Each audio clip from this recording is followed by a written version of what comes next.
Fox gets a facelift as a new modern gantry crane called Carly joins Cranky and Big Mickey on the dockside. Rosie, a little tank engine that was previously painted in a pink livery, gets repainted into a new red one, and is relocated to pilot at Vickerstown. Meanwhile, faulty brakes cause James to crash into Tidmouth's sheds.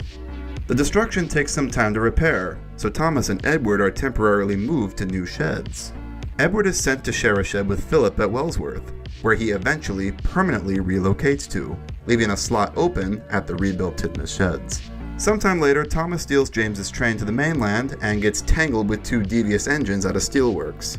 James gets tangled in too, and the two manage to escape with the help of some experimental engines.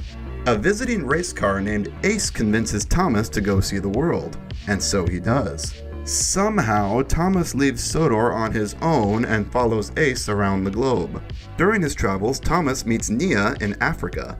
Nia tags along and returns to Sodor with him. Once she arrives, Nia takes Edward's place in Tidmouth sheds.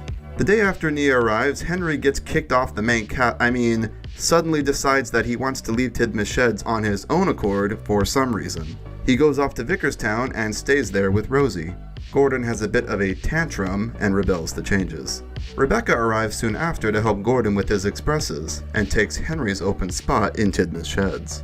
Duck comes across an abandoned coach called Dexter and helps give him a second life as a classroom. Dexter is repainted and plinth'd at the school at Harwick. At some point after Rebecca arrives, Thomas inexplicably goes on a second world tour and helps out on railways in India, Brazil, Australia, China, and Italy, where he meets up with several engines he met previously at the Great Railway Show.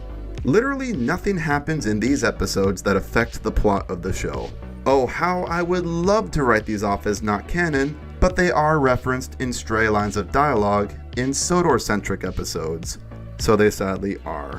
When I was in India, I came off the rails and an elephant helped me back onto the tracks. Thanks again, Thomas. I really hate you. How these fit into the timeline, I have no idea. Thomas leaves off-screen and returns home to Sodor, also off-screen. Several years have passed since the birth of Albert's son, and little Thomas is now a grown boy. The family adopts a dog named Fuzzy. Sometime after Thomas is back on Sodor, Emily finally receives her number 12 after an act of bravery. A world fair is held at Ulstead Castle, and a sleek new bullet train from Japan called Kenji arrives for it. Kenji stays on Sodor for a little while after the fair is over. He goes back to Japan, and after a roughly 10-year stay on Sodor, Hiro goes with him. Bye, Hiro.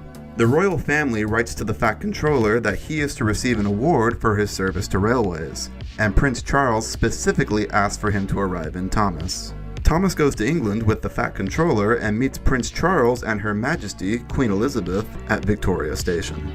And this is where the CGI timeline ends.